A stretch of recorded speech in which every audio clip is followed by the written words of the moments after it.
Revelation chapter 4, verse 1. All right? Let's take a look at it. And we're looking at the mystical application of the book of Revelation.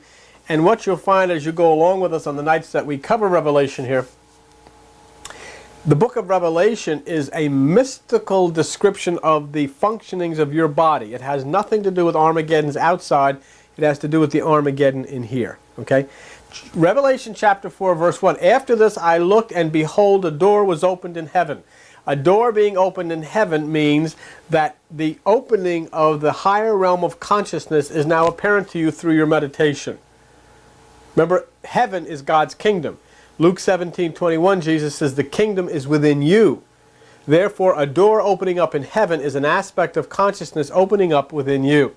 And the first voice I heard was out of a trumpet. Now, the reason the trumpet is because the breath blows the trumpet, and the trumpet is representative of spirit that brings what? Music, harmony. See, the voice, that was the impulse that was bringing harmony to your life, which comes from the heavenly consciousness or the higher consciousness. As it were of a trumpet talking with me, it says, come up higher and come up hither, and I will show thee things which must be hereafter. See? So now here, John, or we actually, who were perishing in our lower minds, upon feeling the impulse of this spirit breath in the higher consciousness heaven, and starting to feel this movement of harmony, a harmonious spirit within us, are then asked to come up to the high place of the Holy Spirit. And come up hither means come up higher, and I'll show you things which must be, which means I'll show you what will happen to you. A lot of folks who interpret the book of Revelation make a serious mistake in that they think it's talking about nations fighting each other and things that are going to happen in the future. It all has to do with things that will happen to you if you'll comply with the instructions in the book of Revelation, and all of those instructions are mystical. So it says, come up higher. In Genesis 19:17, it says, escape to the mountain. All of these aspects are used to note that. In Exodus 3:12, it says, you shall serve God upon this mountain. Doesn't mean a mountain. A mountain has nothing to do with it.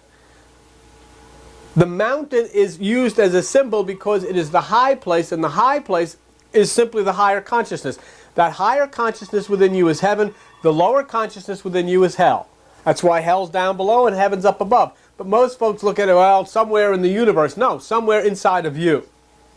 Isaiah 2:2, the mountain of the Lord's house shall be established in the top of the mountains. Now that means the higher consciousness.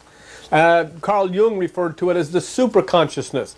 There is a part of you that you know nothing about, which is the God part. It's the mountain part. And when you ascend in meditation up to the higher realms of consciousness, you're ascending up to the mountain. Psalm 61:2 says, lead me to that rock that is higher than I. Let's pause at that minute. Let's take a look at the word rock. Okay, when Jacob said, I have seen God face to face, he said, I will call the place pineal. That's the pineal gland of the brain. When that is unregenerated, it is a sandy consistency. When it is regenerated through stimulation, it becomes as a stone or a rock. It's called the stone that the builders rejected. So lead me to that rock that is higher, and that is saying simply that when we stimulate that which is the pineal gland through meditation, it releases those hormones and releases those things which heal and open up the right hemisphere of the brain. Okay? And of course, when we talk about the mountain, we talk about the higher place, we talk about the higher elevations, we cannot forget Luke 22:12, where Jesus says, he shall show you a large upper room furnished. Who shall? The man with the pitcher of water, meaning Aquarius. Jesus was saying in Luke 22:10, when you see the man with the pitcher of water, enter into the house, go to the upper room. That was a prophecy of the Aquarian age which we are entering now. During the Aquarian age, at the time of the Aquarian age, Jesus is saying people will enter into themselves, and they will go to the higher consciousness, and then I will be there. That's where Christ consciousness is located. Okay? But of course, there's another statement. In Proverbs 24:7, it says, wisdom is too high for a fool. Wisdom is too high for a fool. And unfortunately, most of Christianity knows nothing of this. Actually, most of Christianity says when Jesus took the disciples to the upper room, that means the second floor in a house somewhere. That's the way they interpret it. It doesn't mean that. It means he takes those who discipline themselves, disciples, to meditate, as he said, practice the single eye. He takes them to an upper room, which is the higher consciousness, and there he meets with them, because it is in the higher consciousness where you touch God. When you raise yourself above the thoughts of the lower mind, you then enter symbolically into the upper room, into the higher realms of consciousness. So in Revelation 4:1, when it says, come up higher, I will show you things to come, that's for you now. If you'll ever have the courage to abandon all of this religious stuff, to turn your back on religion and turn yourself to Jesus Christ and obey Him. I get a kick out of that. A few weeks ago, or days ago, somebody called on our answer machine and they were playing this song, Jesus, what a wonder you are. You know, I always get these anonymous things from born-again Christians. I don't know what Christians are afraid of. But anyhow, all of their stuff is always anonymous, you know. And somebody's playing this record over the answering machine, Jesus, what a wonder you are. And I thought to myself, Jesus, what a wonder you are. What's a wonder you don't obey Him. Because all they do is play His songs and read about Him, but they don't do what He said to do. That's what Jesus Himself said. Why do you call me Lord and not do what I told you to do? And Jesus told you, practice the single eye. If your eye be single, your body will fill with light. That means if you meditate above the thoughts of the mind, you'll come up higher into the upper room of divine consciousness, and you'll be able to open to the right hemisphere of the brain and sit at the right hand of power. Now listen to this. When you respond to that call to come up higher, to rise in thoughtless meditation, then John shows you what happens. And that's what we do on Tuesday nights, thoughtless meditation. Revelation chapter 4, verse 2. John says, and immediately I was in the Spirit. Bang. You see that? Here we've gone through this first part of Revelation 4:1 saying, come up higher. I described to you about the mountains. I described to you the upper room. When you respond to that inner voice, what they call the trumpet, meaning that which is the breath or the spirit which brings harmony to your mind, when you respond to that and you come up higher, you raise yourself from your lower carnal mind above the thoughts of the mind up into the higher consciousness. Then Paul says, and immediately I was in the Spirit. The Spirit is only one place, and you call it the Holy Spirit. That means it is separated from the thoughts of your mind. Romans 8:7 says the carnal mind is the enemy of God. Jesus in Matthew 6:25 to 6:33 says, take no thought. He doesn't say don't worry. He says take no thought. Why? Because thoughts come out of your carnal mind. And all of Christianity teaches you should pray with your mind. And what is that? You're praying with God's enemy. And so you're asking for a lot of stuff. You're begging for a lot of stuff. You're telling God what to do when we have totally screwed up the world as it is. Instead of doing what Jesus says and going to the upper room, which is the higher consciousness, above the realm of human thought. Yes, it can be done. You can raise yourself above thought, and when there are no thoughts in you, then all that is left is God. And that's everything. Now, Revelation 4:2, and behold, a throne was set in heaven, and one sat on the throne. Where is heaven? Jesus Christ said the kingdom of God is within you. Heaven is God's kingdom. So when He raises Himself through this meditation up to the throne, He's raising Himself to the higher consciousness. And now we're going to see mystical numerology. It says, behold, and one sat on the throne. One is God. 1 is the mystical number for God. 2 is you and God. 3 is new life, resurrection. 4 is your fourfold nature. 5 is your 5 senses and sacrifice. 6 is works and doctrines. 7 is the divine intervention of God. 8 is rupture. 9 is human consciousness. 10 is completion. And nobody ever said what 11 is. It's God and you, I guess, too. But 12 is perfection in Hebrew. 1 is God. So it says 1 sat on the throne. See? See, now you can see by the single eye. If your eye be single, your body will fill with light. If your eye be single, you perceive the oneness. Oneness with God. And that's why God's name is I Am, because when you meditate, you eliminate the thoughts of your mind. Now, you are no longer there because there are no thoughts there. Your body is there, sure, but not you. Because that inner part, that you, that spirit you, that self you is shut down, and all there is nothingness. And where there is nothingness inside of you now, there is God, which is everything. Because you've taken yourself out of the way. You've crucified the five senses, and what is left is God. So now you've come into that oneness where it is not that you're God, but God is you. Because there are no human thoughts inside of your head. Now the only thing can be in there is God. Universal, cosmic, celestial God. See? Revelation 4:3, and he that sat was to look upon like a jasper and sardine stone. Now we're going to enter into the ancient mysticism of color, of gems. Look what it says here. And there was a rainbow round about the throne in sight like unto an emerald. So we're getting into color, we're getting into gems, we're getting into the rainbow. And if your eye be single, we can show you a lot of very interesting things. First of all, you should get yourself a crystal. You should start looking at the beautiful stones that are available because the Bible talks about them. And go into these stone shops, these New Age rocks, and get them. They carry a tremendous and a beautiful energy, and they do have different powers. It's not supernatural powers, it's very natural. Like God, mold becomes penicillin. I mean, you know, if it says it in the Bible, don't be afraid of it. Christianity makes you afraid of nature. Forget it. Get one with nature by coming one with Christ and understanding these things. So as we prepare to look deeply into the significance of the rainbow, let's do that first.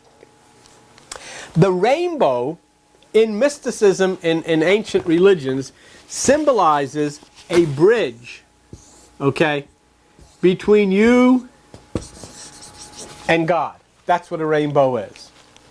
It symbolizes a bridge between the lower mind and the higher mind. That's the rainbow. And that's why people would always say there's a pot of gold at the end of the rainbow, because gold is the color of God. You know, the streets of gold. And that's the significance. And so when we look into this, it's quite important, because in addition to the rainbow in Revelation 4:3, it says we have the gems of Jasper, a sardine stone, and emerald. And what they represent, all stones in the Bible represent things. And that comes out of the most ancient places of the East. These stones represent the virtues of the higher consciousness of the mind and the emotions. Now in the ancient words, karita, K-A-R-I-T-A, it says, in that city shining with the splendor of gems, darkness like poverty could find no place. So gems and precious stones each have an individual meaning in mysticism, and if you don't begin to understand them, there's no sense in looking at the book of Revelation. There's no sense really looking at the Bible. It says Revelation 4:3, he that sat was to look upon like a jasper or a sardine stone. See, this is celestial imagery.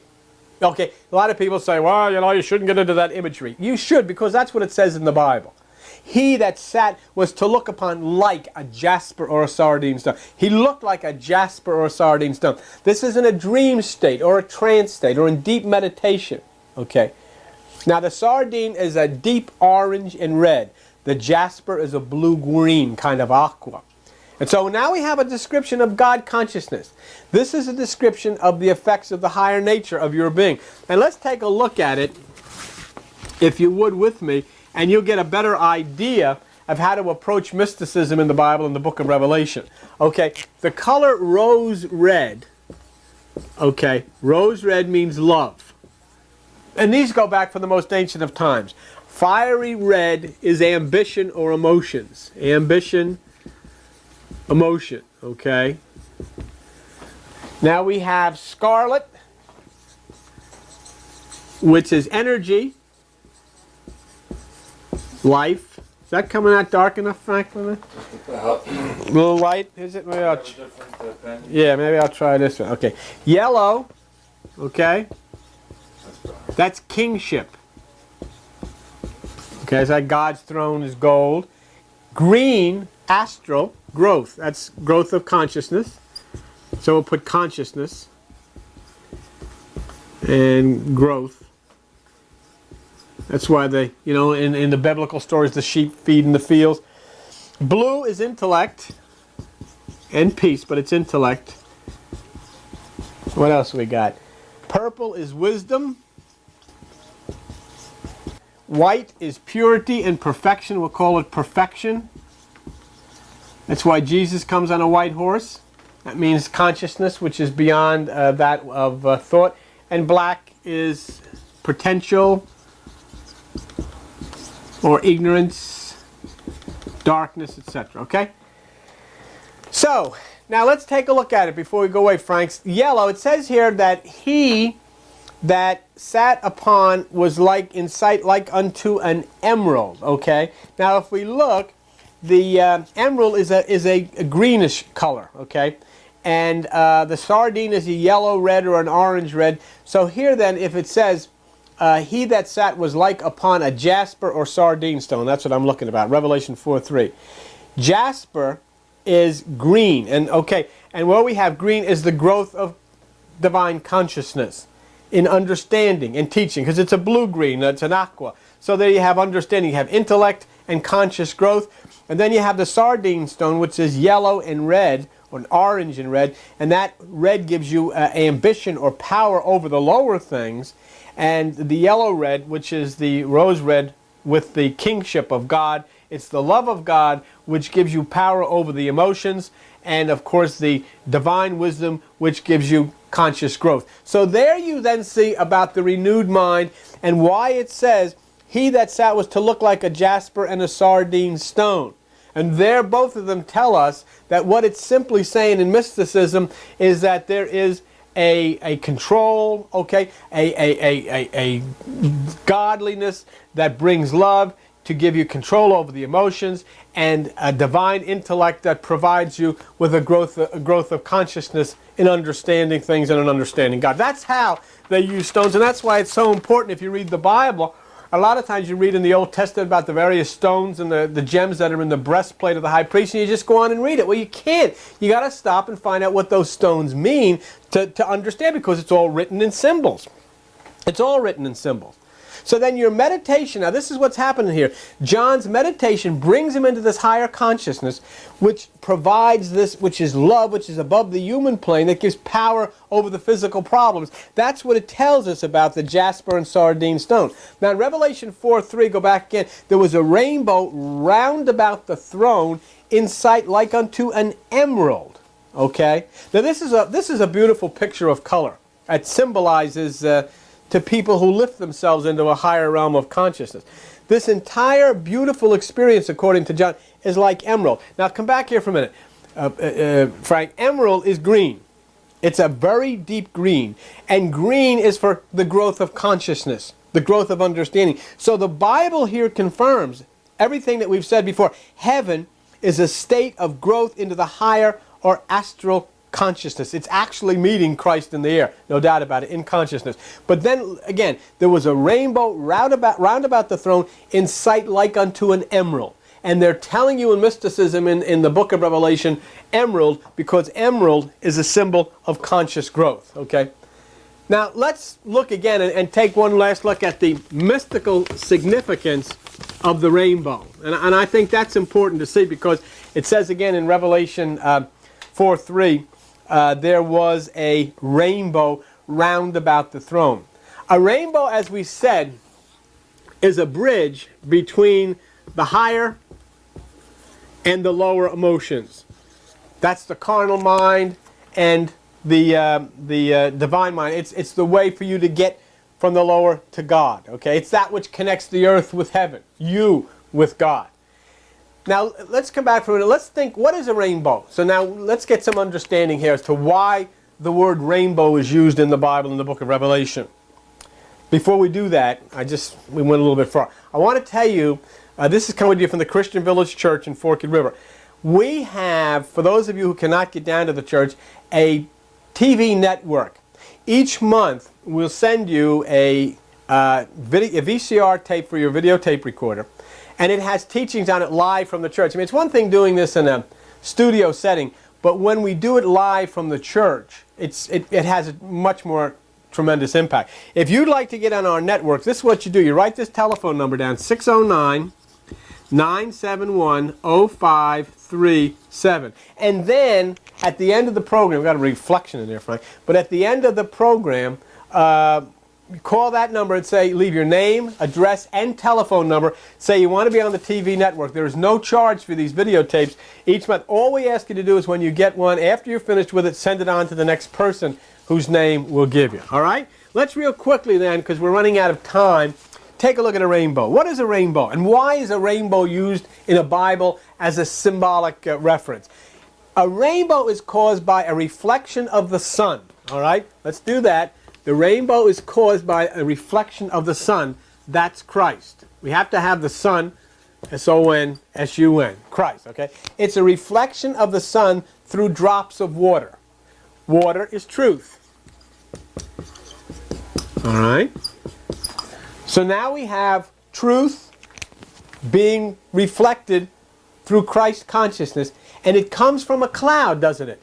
The water comes from the cloud. The cloud means the unseen spirit. So we have the water, which is truth, coming from a cloud, which is the unseen spirit, and then the reflection, being reflected through that truth, is the light of Christ.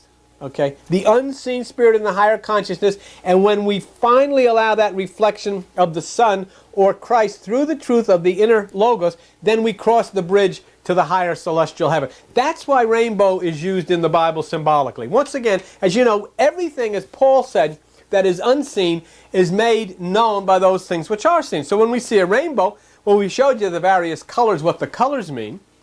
And then in addition to that, when you see a rainbow, you understand that it's used symbolically in the Bible quite often because it represents the bridge from the lower consciousness to the higher consciousness, and it represents water, which is truth, coming from a cloud, which is the unseen spirit. That's why it says we shall rise and meet Jesus in the clouds. It doesn't mean real clouds outside. It means we rise to meet him in the unseen spirit within ourselves.